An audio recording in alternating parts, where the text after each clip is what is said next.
Pick it up yourself, old lady. Trevor Cole's hand knocked the pill bottle clean out of Evelyn Johnson's grip. The 74-year-old grandmother bent down, her cane wobbling as orange capsules scattered across the Walgreens floor. Customers froze. A child gasped. Phones came up. Laughter bubbled from Trevor's lips as he smirked over her. Know your place, ma'am. Some of us have real lives to get back to. Evelyn's cheek flushed red, but her eyes burned steady. No one saw the contact at the top of her phone. Dana Johnson, U.S. Attorney. Evelyn's hands didn't shake as she gathered the scattered pills. The line at Maple and 3rd Walgreens stood in stunned silence. A security camera blinked red. The cruel insult hung heavy, caught in every phone recording. To Trevor, it was just another moment of power over someone he thought was weak. But in reality, he'd just humiliated the mother of the woman who prosecutes federal civil rights cases in his district. 10 seconds later, the line would hear a calm voice on speaker say, "Mom, are you safe? I'm dispatching agents." And that's when Trevor's smirk would die. Before this was over, a corporate chain would scramble, a town would split, and the quiet grandmother everyone underestimated would pull a thread that unraveled years of policy, exposing who decided which bodies were flagged, which prescriptions were delayed, and which lives were quietly denied dignity for profit. If you're watching this at home, stuck in traffic, or waiting in line yourself, stay with me. I'm going to show you how one insult at a pharmacy counter lit a fuse under an entire system. Subscribe now so you don't miss the fallout, and tell me where you're watching from, your city and state. Now, let's dial back to the moment before the first insult. The moment a crowd decided to look away.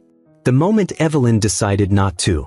Because what started as policy was about to become a national case.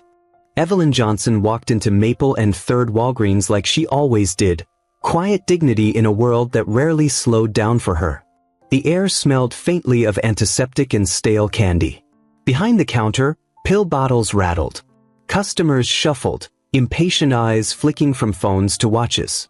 But on this Tuesday morning, impatience would turn into something much uglier. Trevor Cole was already there. 33, tall, sharp haircut, crisp polo with the red Walgreens badge. He wasn't just an employee, he was the store manager. He liked control. He liked the way his voice could carry across a line and silence people. And he liked choosing who got treated with patience, and who got treated like an inconvenience. Next, he barked. The line moved. An exhausted mother with 2 kids. A construction worker grabbing antibiotics. A college student squinting at her insurance card. Then, Evelyn. Her hands, wrinkled but steady, rested on her cane. She placed her prescription slip on the counter. "Good morning," she said softly, her voice like the hum of a hymn. Trevor glanced at her, then at the line building behind. His lips curled. Perfect target. "You again," he muttered. "Always holding things up." His voice rose just enough for the room to hear. Customers looked away. Some pretended to scroll. Others leaned in. Phones slipped into camera mode. The energy shifted. Something was about to happen. "Move faster. You people always hold up the line." The words cut through like glass. Then came the slap, not to her face, but to her dignity. Trevor's hand smacked the pill bottle from her grip. It clattered, rolled, and burst open. Capsules scattered across the shiny white tiles, orange dots against sterile floor. "Guess." A child whispered, "Mom." A teenager tilted his phone higher. Evelyn bent down, cane wobbling. Knees aching. A grandmother stooping to pick up medicine she needed to survive. But her eyes, steady, sharp, alive, didn't waver from Trevor's smirk. "Know your place, ma'am," he sneered. "Some of us have real lives to get back to." Silence pressed heavy. A Latina nurse in scrubs clenched her jaw. An older white man in a veteran's cap looked away. Nobody stepped in. Not yet. Phones kept recording. Security cameras blinked. Trevor thought this was his stage. He didn't know he was digging his own grave. Evelyn straightened, cane in one hand, pill bottle in the other. Her cheek flushed red from humiliation, but her phone stayed steady as she unlocked it with a single press. She scrolled one line. First contact. One name. Dana Johnson, U.S. attorney. Her daughter, the federal prosecutor who led civil rights cases in this district. A woman whose voice could bring down COs, sheriffs, even mayors. Evelyn's thumb hovered over the call button. Trevor leaned across the counter. What, gonna call corporate on me? Go ahead. Won't change a thing. But the smugness cracked when Evelyn's screen lit up, the name bold in black letters. Dana Johnson. A few in line saw it. Whispers spread. Is that? No way. Trevor didn't notice. He was too busy performing his cruelty for strangers' cameras. Maria Lopez, the nurse in Scrubs, couldn't hold back anymore. Sir, that's uncalled for. She didn't do anything to you. Trevor snapped, stay out of it. But Maria raised her phone higher. No. Everyone needs to see this. Behind her, James Whitaker, the veteran with the faded navy cap, finally stood straighter. His voice carried. That woman served this country more than you ever will. Evelyn smiled faintly, but her lips stayed sealed. She didn't need to argue. She didn't need to defend herself. She had a weapon Trevor couldn't see coming, the truth, backed by federal power. Her thumb pressed the call button. The line rang once, twice. Then a clear, calm voice answered. Mom? You okay? Everyone heard it. Evelyn held the phone slightly away from her ear, on speaker. Trevor's smirk faltered. Dana, Evelyn said softly. There's been an incident. Dana Johnson's voice carried authority, even through a tiny speaker. What happened? Are you hurt? Trevor paled. His eyes flicked to the cameras, to the phones, to the faces staring at him. His arrogance drained out drop by drop. Evelyn's voice stayed steady. A man just humiliated me in front of everyone. It's all on camera. Dana's tone hardened. Location? Maple and 3rd Walgreens. I'll have agents there in 20 minutes. Stay where you are. The silence broke into a frenzy, gasps, whispers, phones zooming closer. Maria whispered, agents? Did she say agents? James muttered, God Almighty. Trevor stumbled backward. Wait. I didn't mean, his voice cracked. No harm done, right? Just a misunderstanding. But the damage was already done. The slap to her dignity couldn't be undone by stammered excuses. And this time, every lens in the building had caught it. Trevor's voice wavered. Look, ma'am, I was just trying to keep the line moving. That's all. No disrespect meant. But no one bought it. Not the mother clutching her child. Not Maria with her phone live streaming. Not James Whitaker, who had seen men break down under fire and recognized cowardice when it showed itself in the calm of a store. Evelyn lifted her chin. She didn't shout. She didn't rage. She simply said, respect isn't something you get to hand out like change, Mr. Cole. It's something you show. And you just showed the world who you are. For a heartbeat, the pharmacy fell into eerie stillness. The kind of silence that comes before thunder breaks a sky wide open. Customers held their breath. The only sounds were the hum of fluorescent lights and the faint buzz of Dana's voice still live on speaker. Agents are en route, Mom. Do not move. We'll take it from here. Trevor's knees almost buckled. He glanced at the cameras. He saw Maria's live stream viewer count ticking upward in real time. Hundreds. Maybe thousands. His smirk was gone. His authority shattered. But still, his pride fought to hold ground. You're making a scene, he stammered. Let's just handle this quietly. Evelyn's answer was colder than the tile beneath her feet. The scene you made will follow you farther than you can imagine. A ripple moved through the line. For the first time, strangers nodded, whispered, and aligned behind her. The grandmother with a cane was no longer invisible. She was the storm center. Trevor Cole thought it was over. He thought a stuttered apology and a crooked smile would bury the moment under misunderstanding. But the cameras had already left the pharmacy. They were racing across Facebook feeds, TikTok stitches, Instagram lives. And within the hour, Walgreens headquarters would make the biggest mistake possible. They wouldn't stand with Evelyn. They'd stand with Trevor. And that's when a local pharmacy insult would ignite into a national scandal. There's a special kind of quiet that settles after humiliation goes public. Like the air itself is waiting to see who lies first. At Maple and 3rd, that quiet shattered when the chime over the pharmacy door rang twice and 2 plainclothes agents slipped in behind a uniformed officer. Jackets open, badges flashed, eyes scanning. They moved like a tide toward the counter where Evelyn stood centered and unbroken. "Mrs. Johnson?" the taller agent asked. "Agent Parks, DOJ Task Force Liaison. Are you injured?" "I'm standing," Evelyn said, voice steady. Trevor Cole tried to intercept, pasting on a customer service smile. "Officers, thank you for coming. We had a small misunderstanding that is already resolved." Agent Parks raised a palm without looking at him. "Sir, stand over there." He didn't point rudely. He didn't need to. Another agent already marked a chalk line of space around Trevor with posture alone. Phones stayed up. Maria's livestream ticked past 4,000 concurrent viewers. James Whitaker, the Navy Cap veteran, squared his shoulders, and for the first time in a long time, he didn't feel alone in a store like this. On Evelyn's speaker, Dana's voice came cool and precise. "Agent Parks, secure witness statements and preserve all video. Mom, do not sign anything." Trevor blinked. "Sign anything?" As if summoned, the assistant store manager hustled from the back with a clipboard. "Mrs. Johnson, if you'll just sign here acknowledging you declined medical care and that this was a customer service miscommunication." Every camera in the pharmacy caught the word, miscommunication. Evelyn didn't even look at the paper. "I did not decline dignity. Ma'am, our policy." Agent Parks slid the clipboard back across the counter, slow enough for the cameras to catch. "No one signs anything today." The assistant manager's smile flickered. "We'll need to collect any recordings for internal review." She glanced at Maria's phone, then at James's, then at the mother with the child. Maria laughed once, incredulous. "No, this belongs to the internet now." Phones rose higher.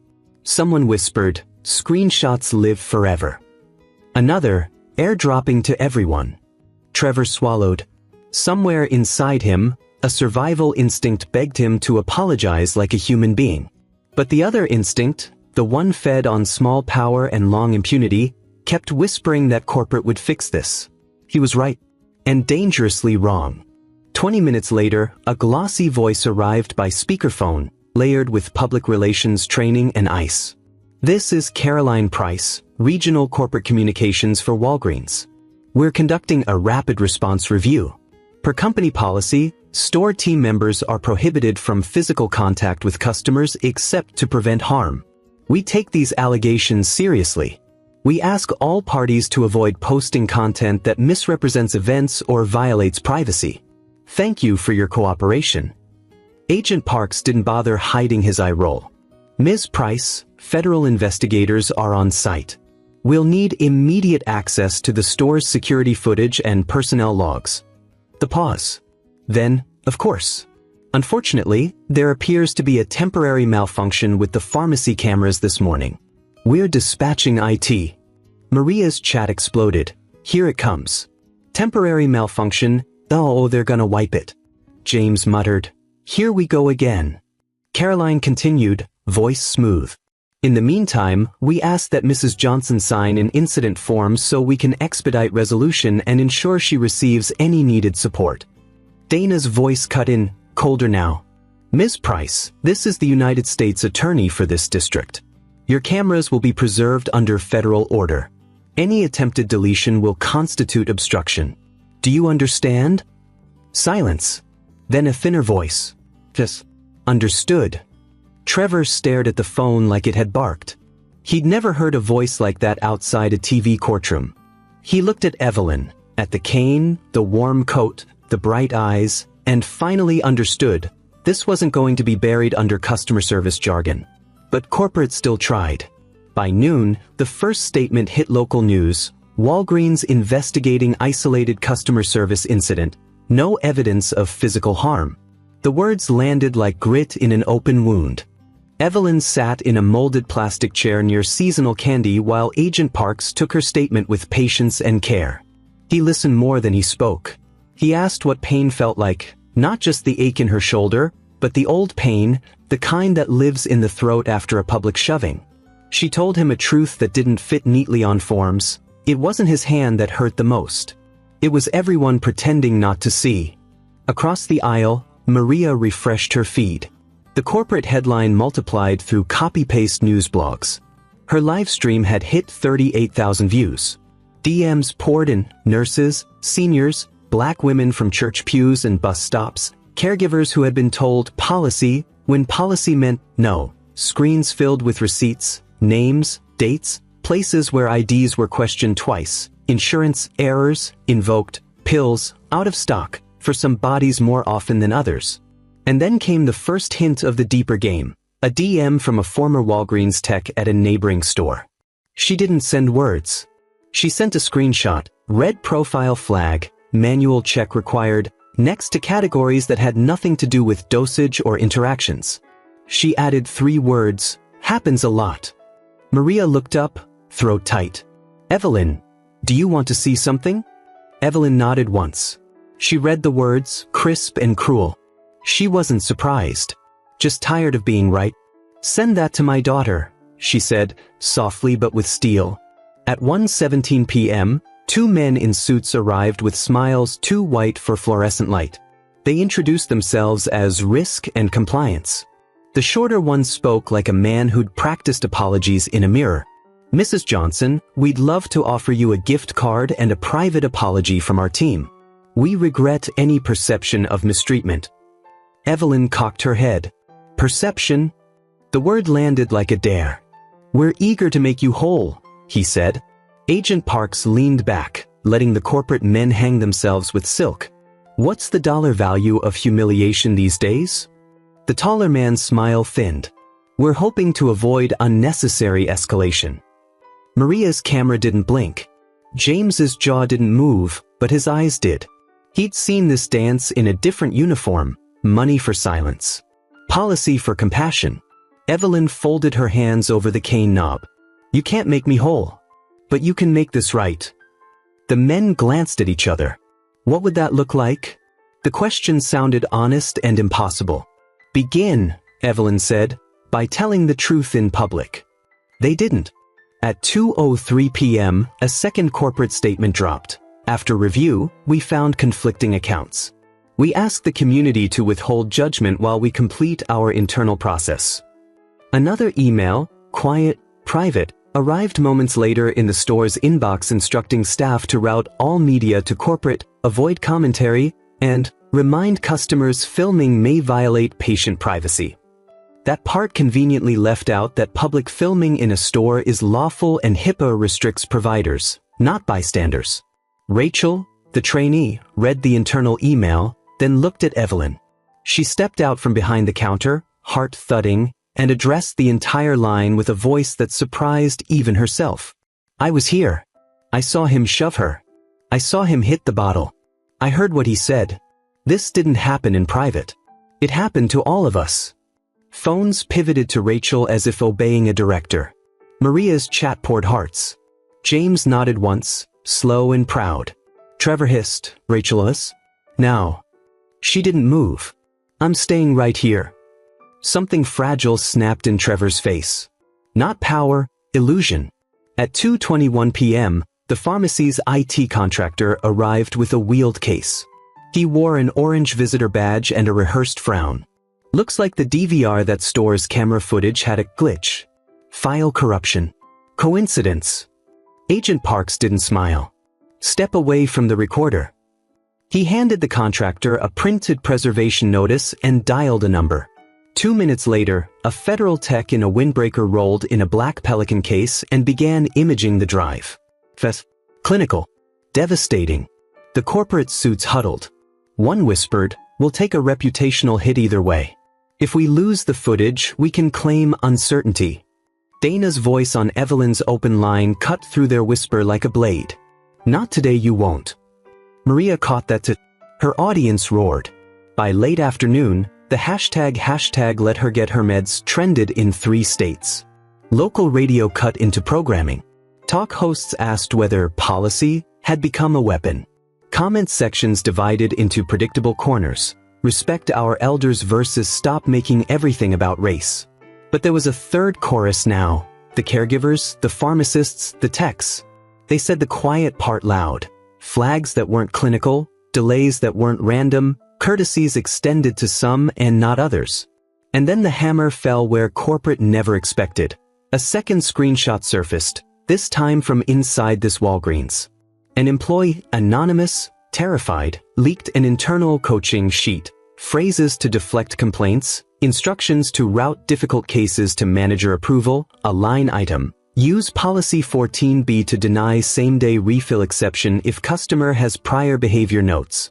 There was no definition of behavior. There was, however, a margin scribble in someone's hand, use especially for problem profiles. The sheet had a date. Last month. Trevor's initials in the footer. James exhaled, slow. They've been preparing for this moment for years. Evelyn didn't gloat. She'd outlived too many gotchas to mistake evidence for justice. Proof is a door, she murmured. You still have to walk through. Dana texted Maria from an unknown number with a single instruction. Don't leak the coaching sheet yet. Hold 30 minutes. Then post with these 3 questions. Maria waited, palms sweating, heart racing as her chat begged for the drop.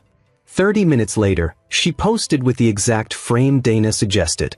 Who decides whose time matters? What is a problem profile, and why isn't it medical? If the cameras malfunctioned, why did every phone agree? The internet didn't wait for corporate's answer. A black SUV eased to the curb at 4:12 p.m. A woman in a navy suit stepped out without fanfare, hair pulled back, eyes bright with practiced fire.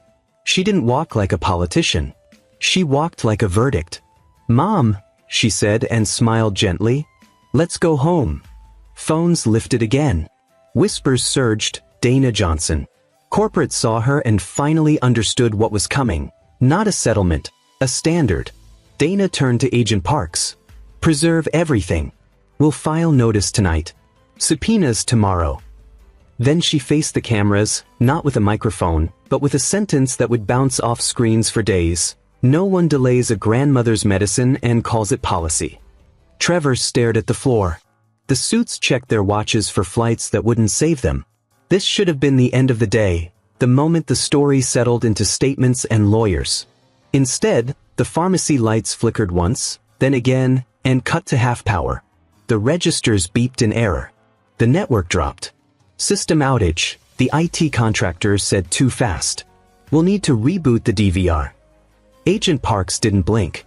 Touch it and you'll be wearing cuffs. The contractor lifted his hands.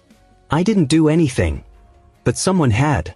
Because 5 miles away, at a different Walgreens in a different neighborhood, an identical outage hit. Then another. 3 stores. For corporate systems sputtered like a body trying to hide a wound. And at that same minute, Maria's phone buzzed with a message from the anonymous tech. If they kill the network, the backups push to cloud. Check your DMs in 20. She looked at Evelyn. They're trying to bury it, and they might have just exhumed everything. Evelyn's eyes softened, not with relief, but with the old knowing. When truth comes for you, it brings company. Because when a system tries to erase a single shove, it often reveals the ledger of every shove that came before. By late afternoon, the pharmacy was buzzing like a hornet's nest. Maria's phone buzzed again.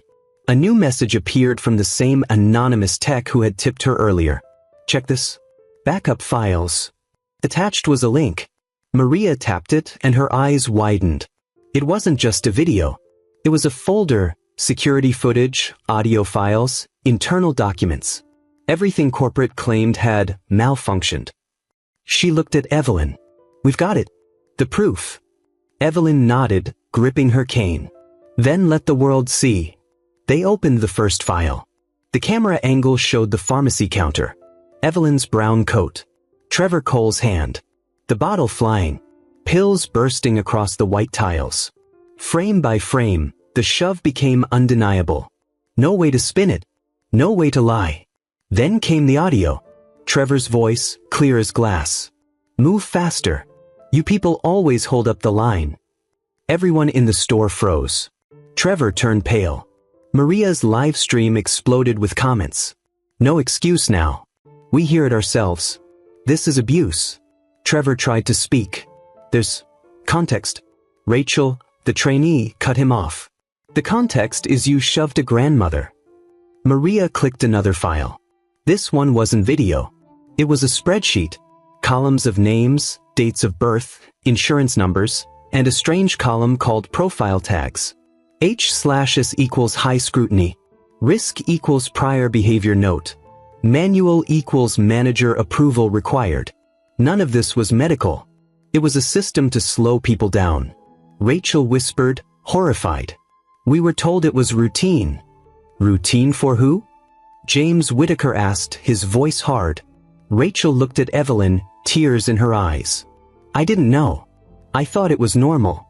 Evelyn squeezed her hand. It was normal for them. That doesn't make it right. Next came a policy document. The same one Maria had leaked earlier, but now in full. Problem profiles require manager presence. Do not override without clearance. Use policy 14B to deny same-day refill exceptions. And in the margin, in Trevor's handwriting, use ESP for problem profiles. The suits from corporate went pale. Trevor tried to swallow his fear. Agent Parks, calm and steady, said what everyone was thinking, this wasn't a mistake. This was a system. As the files surfaced, the fight moved online. A Facebook group called Maple and Third Community Values claimed Evelyn was holding up the line and causing division. The comments turned ugly, racist insults, victim blaming, even threats. Then it got worse. Rachel's trainee email was leaked. Maria's DMs filled with threats. James's home address was posted online.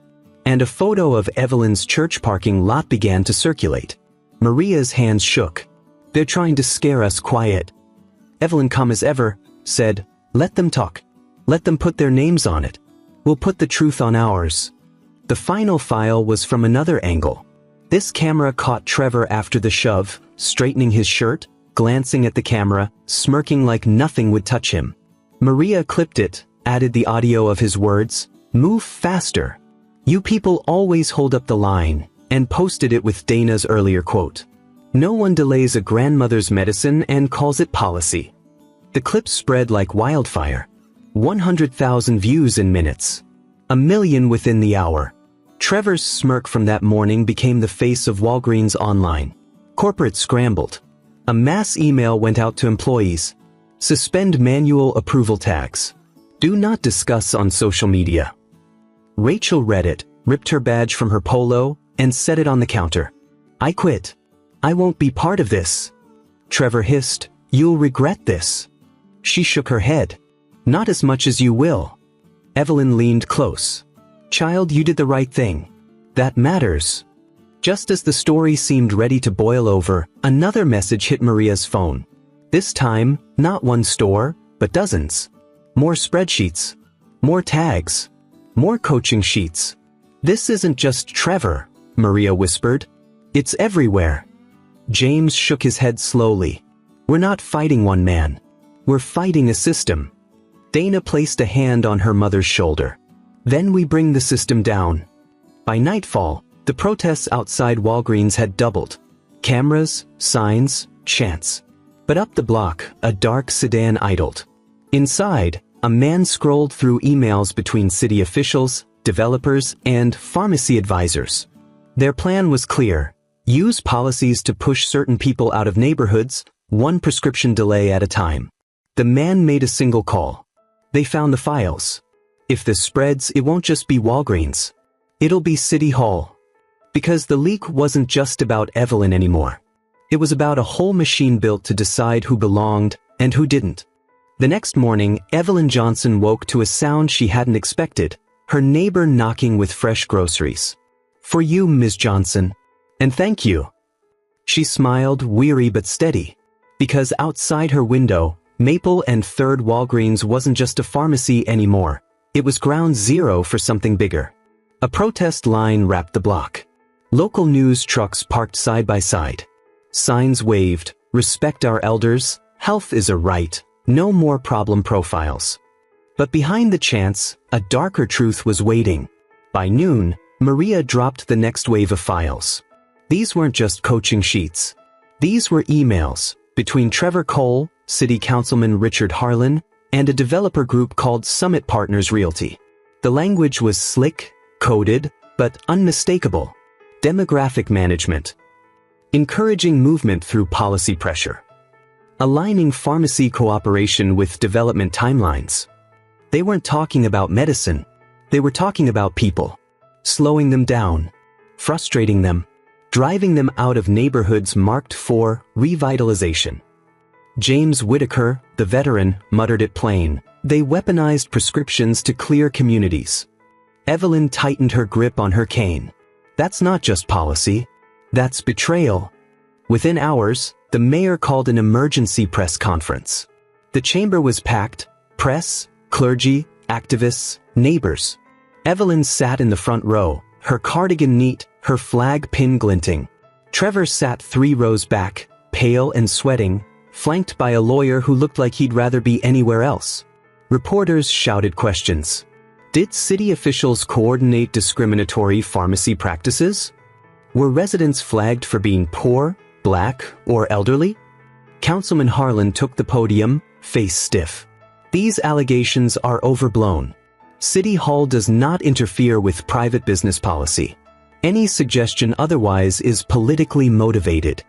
He didn't finish. Maria's live stream hit its climax, projected on a giant screen behind him. The leaked email blown up in bold. Use pharmacy data to monitor neighborhood transition. Prioritize customers who align with projected demographics. Guess. Booze. Even the mayor's jaw tightened. Harlan's political mask cracked as the crowd erupted. Dana Johnson stepped forward, calm and unshaken. I can confirm my office has opened a civil rights investigation. Subpoenas are being served today. We will follow the evidence wherever it leads. The room exploded in cheers.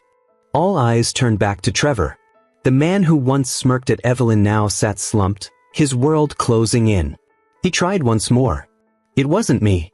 I was just following. Evelyn's voice, quiet but cutting, silenced him. You weren't following. You were choosing. Trevor's lips trembled. For the first time, his arrogance was gone. I didn't think it mattered. I thought no one would notice.